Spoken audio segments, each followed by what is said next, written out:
Les fans d'anime et de manga, j'ai une question à vous poser. Quel est l'anime ou le manga que vous pouvez vous faire 1000 fois sans jamais vous en lasser? Il y en a plusieurs en vrai. En vrai, il y en a plusieurs. Un, je pense, assez facile, GTO. GTO en VF, si vous ne l'avez pas vu, allez le voir. Allez le voir. Pour deux choses. Un, c'est un banger sans nom, les gars. C'est good vibes, il y a comment on appelle ça? Donc forcément, il y a de l'humour, il y a du feeling, il y a des leçons de morale. Le prof, il est incroyable. Bref, vraiment, allez le voir. Deux, le mec qui fait la VF en français, c'est un crack.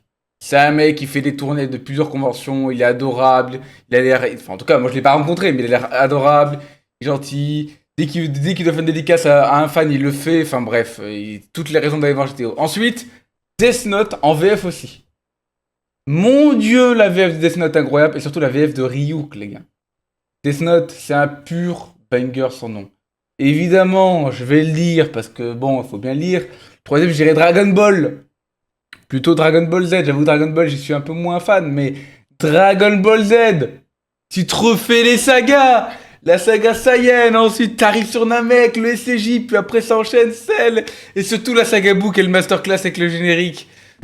Waouh, il y a tellement d'animes que j'ai envie de me refaire comme ça. Les animés, on les regarde quand on est en manque, quand on sait pas quoi lancer ou quand on veut juste se sentir bien, dans le sens où on connaît déjà ce qui se passe, mais ça nous donne toujours des frissons. Des animés qu'on regarde même quand on est en panne, quand on a envie de rien regarder. Et moi j'en ai quelques-uns comme Naruto, Nana ou l'Attaque des Naruto, non, je me refais rarement Naruto, l'attaque des titans pareil, Nana connaît pas. Titans. Putain, Nana, les femmes, elles adorent ça, hein. À chaque fois que je vois une femme créatrice, elle me parle de Nana. Et honnêtement, je viens de me refaire pour la 4e fois Jujutsu Kaisen.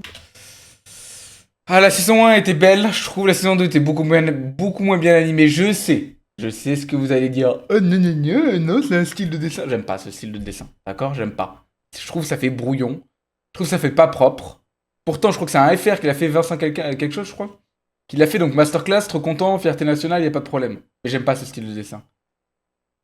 En plus de ça, je suis très déçu parce que s'ils avaient fait le style, enfin, ils avaient fait la saison 2 avec le style de dessin du 1, j'aurais kiffé. Un de mes persos préférés de tout JGK, c'est Toji.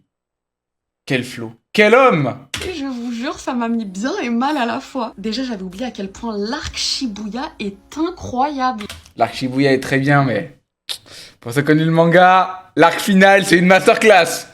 L'arc final, c'est une masterclass, on peut pas dire le contraire. Le rythme, les combats, les émotions. De base, ce que je me refais constamment, c'est la partie 2 de la saison 1. L'amitié qui se crée entre Todo et Itadori, ça me fait tellement du bien. J'aime bien parce que c'est une bromance, mais au début on s'en bat un peu, hein, les cacahuètes comme on dit. Mais là, l'arc Shibuya, il m'a mis une claque. Mais surtout en sachant après ce qui se passe dans le manga. C'est trop sombre, c'est intense. Et franchement, ça m'a fait du mal de revoir quelques scènes avec du recul. Ça m'avait fait plaisir parce que l'anime est incroyable. Mais émotionnellement, j'étais pas prête. Bref, dites-moi en commentaire l'anime que vous pouvez vous refaire encore et encore. Ah oui, et dites-moi s'il vous met bien ou s'il vous détruit émotionnellement. GTO ça me met bien, Death Note ça me met bien, et Dragon Ball ça me met bien.